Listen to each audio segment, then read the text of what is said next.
It has become fashionable in these times, that phrase, saving lives and livelihoods. And as catchy as it is, nobody in the region seems to have figured out exactly how to achieve that. What is the value of the extra trade-offs that are needed? The COVID-19 pandemic is a reality in the Caribbean as it is the rest of the world. But exactly what is the best response? And at what intersection will lives and livelihoods meet? That's still an unsolved equation. Most of the Caribbean has had to endure 2 months of lockdowns. For the most part, the management of the crisis seems to have been from fair to very good. But there appears to be two big alarms. A false sense that the region has done fairly all right and that the time has come to pivot to the old normal as communities and families now crumble under the weight of an emergent and biting economic reality.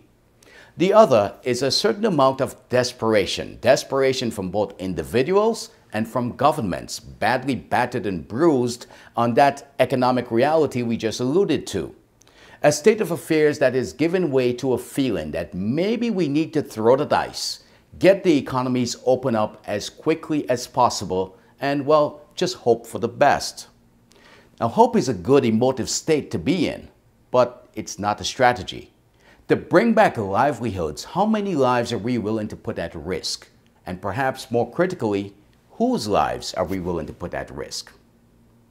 Welcome everybody to the new normal, which is the abnormal it seems like. I am Zerith McMillan. I'm reporting on the Caribbean and for the Caribbean on the week that was. In Antigua, perhaps more than anywhere else in the Eastern Caribbean, they're moving full speed ahead to opening up. Only this week, barbershops and beauty salons came back in business. It's a good feeling. I've never missed cutting hair so much. So right now we're going to be letting go some real A-class cuts. Really happy to be back out. Feel good as a barber, to back at work, and work was okay. I had a few customers. I'm glad, I'm happy, I'm hoping. Yeah. So you know I can make a little money, you understand? Right. I'm just trying to follow the procedure the best I can. Yeah. Antigua has announced that its airport is opening to international flights from June 4th. There is a sense that there was a regional understanding, if not a firm agreement, that in June the countries will open up for regional travel, establishing the so-called travel bubble. Antigua's fast-track announcement caught some apparently by surprise, although St. Lucia seems to be following suit. Grenada, Dominica, and St. Kitts and Nevis appeared to be a little more cautious in that regard. Dominica will allow barbershops and beauty salons to reopen, but under strict guidelines from this coming week. In Grenada, churches are days within being allowed to operate as near normal as possible. Grenada, like other islands, has begun to plan for economic life after this pandemic. Several subcommittees, as set up by the government a few weeks ago to look at aspects of economic resuscitation, have handed in their reports. And this weekend, Prime Minister Dr. Keith Mitchell said he was pleased with the quality of work submitted by the committees. Clearly very impressed with the reports.